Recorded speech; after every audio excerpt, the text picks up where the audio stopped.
Okay, so now we're going to look at a practice conclusion, and we're going to look at the same essay topic that we did for our previous introductions and also the practice paragraph that we did. And it's for this question here: compare how Tracks and Charlie's Country show that an individual's surroundings influence their state of mind.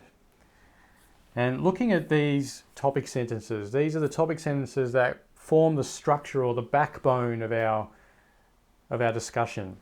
So topic sentence 1, while Robin is shaped by Indigenous culture, Charlie's perspective is hindered because of it. So Robin's perspective is opened while Charlie's is constricted. To hear presents the overarching and suffocating influence of the Northern Territory intervention, while Davidson's struggles pertain to a sense of self within social contexts. So the Northern Territory intervention as opposed to gender stereotypes. And in this one, Robin's journeys change form and adapt to environment, so she's able to kind of change and have the benefit of hindsight, whereas Charlie's transformation relies upon an element of him resigning, an element of resignation. And what you'll see then in the conclusion is what I'm going to try to do is integrate the ideas within these topic sentences within the conclusion. So when you do write a conclusion, what you really need to focus on are your topic sentences. If your topic sentences are worked out, constructed well, then the concepts that you will then explore in your conclusion will make more sense, and you'll be able to resolve your discussion in the conclusion as you summarize the topic sentences. So with that in mind, let's have a go at a practice conclusion.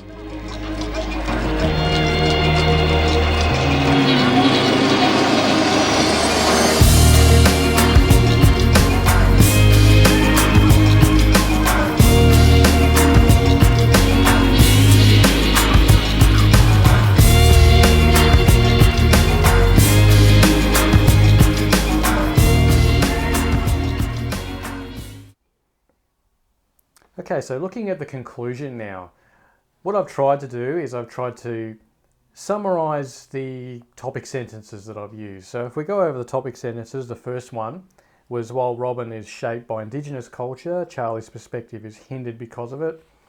Then we've got our second one, which was to hear presents the overarching and suffocating influence of the Northern Territory intervention, whilst Davidson's struggles pertain to her sense of self within social contexts.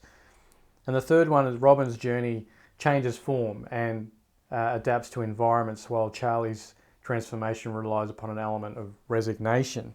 So in looking at the conclusion now, what I've tried to do is I've tried to sort of summarize all of those topic sentences without repeating what I've said in the introduction. So the first sentence that I've done is, against the backdrop of legal, social and racial influences, the characters cannot avoid finding ways of changing and adapting their mental, emotional and spiritual approaches to life.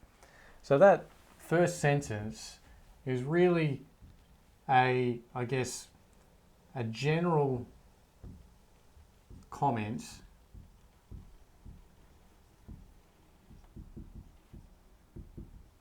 linking back to ideas, themes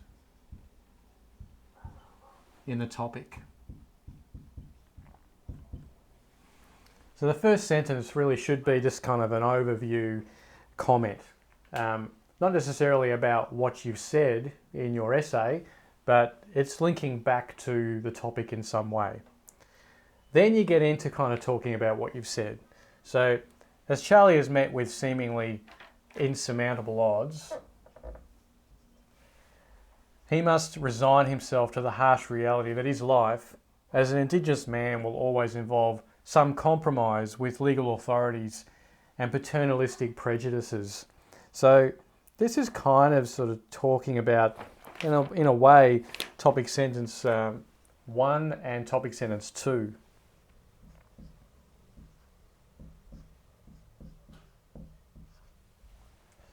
So, because we've got things like, and probably even topic sentence 3 as well. We've used some kind of key words in there, the idea of must resign himself. Insurmountable odds, which is kind of the topic sentence 1, which talks about Charlie's perspective being, hindered. and resignation is in topic sentence 3. In topic sentence 2, there's a talk about harsh reality, which is using words like suffocating, which is in topic sentence 2. Okay. And then we go in the same way. So we've got some comparative language here. Comparative. Robin's journey could never fully avoid assumptions and expectations fueled by gender stereotypes. So in this one, we're sort of really talking about topic sentence 2, where her struggles pertain to a sense of self within social contexts. So, and that social context is the gender stereotypes, okay, where her struggles are based on these assumptions about gender. But while Robin is able to expand her state of mind, so this is kind of topic sentence 1, okay, and apply what she has learnt within new journeys in her life, Charlie must retreat inward and safeguard the true spiritual meaning of what it means for him to be a Yolngu man. So that's also sort of topic sentence 1. Also topic sentence 2, which is talking about them being suffocating, and also an element of him needing to resign, a resignation, as well as accepting that his surroundings, so accepting, that's kind of resignation, that his surroundings only enable him to express his Indigenous cultural self within limited boundaries. So limited boundaries, that's kind of like that suffocating word as well, which is in topic sentence 2. Okay, so I hope you can see that the conclusion in a way is sort of summing up all of the things mentioned in the topic sentences, all the key words within that. And that would be a good way to sort of, conclude or to make some final resolutions even to your discussion.